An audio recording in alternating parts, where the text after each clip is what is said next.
Yeah, I'm not keeping this. I have to give this back to PRS. But maybe, John, if you're watching this, maybe make a call to the good people at PRS and say, hey, you know, just let Tyler keep that one. Put it on my tab. All jokes aside, I have in my hands the PRS Silver Sky, John Mayer's signature guitar in Horizon Red. And I'm actually noticing now that I have it in my hands up close that the fretboard has this sort of red hue. All the appointments on this thing are glorious. As you can see, no back plate there. Cool little insignia here on the back. And generally everything you would expect from a core instrument from PRS. I'm gonna give the most unbiased opinion that I can. And I do want to acknowledge the fact that yes, I do have an awesome relationship with the people at PRS, and that is not going to influence what I'm telling you. I'm not trying to sell you this guitar, I'm just telling you what I think about it. I have a Fender Strat, I have an Ernie Ball Music Man, I have Dan Electro guitars, I have Framus guitars. I love all guitars. So enough words. I'm gonna play this thing, let you hear what it sounds like through my fingers, and then I'm gonna tell you my first impressions.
So, first impression is, whoa. This thing is, you know when you hold something and you feel it in your hands and it's just like, this is a high quality object. It's not heavy in weight, but it's like heavy in my hands, like this thing is important. And I feel like since I own a multitude of PRS guitars and I own a Strat, which is what this guitar is obviously compared to, there is a certain sort of feel that different guitar brands have. Like you'll know if you have an SG in your hands or a Les Paul, just like you'll know if you have a Music Man in your hands. You can really tell the way this plays like a PRS. It really makes you particularly articulate, if that makes sense. So I was playing and I was having to adjust my grip a little bit, not because I was uncomfortable, but just because it almost felt fast, like the neck was fast. And I know that seems counterintuitive with a thicker neck, but that was my impression. I was really kind of gliding across the fretboard. Another aesthetic thing, the way this sits on my lap, it kind of feels like there's been an adjustment to this part of the body.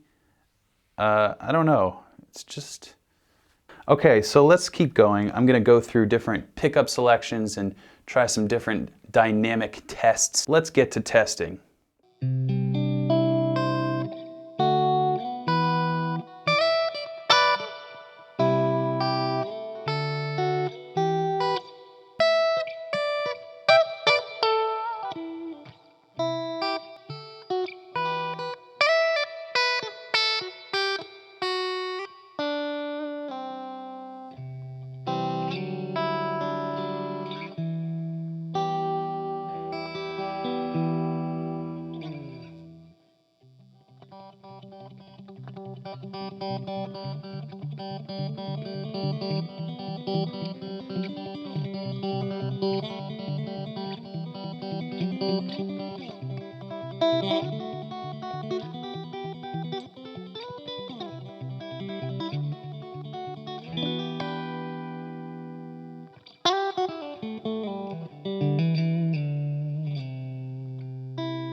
This just feels like a rock and roll guitar. It has certainly elements of jazz and blues and R&B and funk. It definitely is a chameleon when it comes to what I think it would be able to pull off. Man, it's just like a machine, a rock machine. I feel different when I play this, even compared to my other PRS guitars. While I don't think it would be able to replace my PRS SC245, that's just my perfect guitar, I do think this has a place in any guitar player's arsenal. I made a video a few weeks ago saying that this wasn't a Strat. That was sort of a facetious video in case you didn't know, although I was a little passionate, I will admit. This does not feel like a Strat. It feels like a PRS that obviously has a certain vibe and look to it, although, like I mentioned in that previous video, just play it. If you can play it, this confirms all my preconceived notions. It just doesn't play like anything but a PRS. And to that end, I've never been like a signature guitar guy. I always have been one to seek out my own sort of sound and my own aesthetic when it comes to guitars. But this feels like it's sort of ambiguous. I mean, I know it's John Mayer's signature guitar, but it feels like you could make your own kind of mark with it, if you will. And this fretboard's super cool. I think that my favorite thing about this guitar is the fretboard. As far as the specs are concerned, you guys know me, I am not huge into that depth of reviewing guitars. I'm about feel and about what I think I can convey to you using layman's terms. You can go to the PRS website if you want the exact specifications, but all I'll say is this is a great guitar. And, well, it doesn't have a back plate, so that makes it extra cool. I hope you enjoyed this video. Until next time, keep shredding.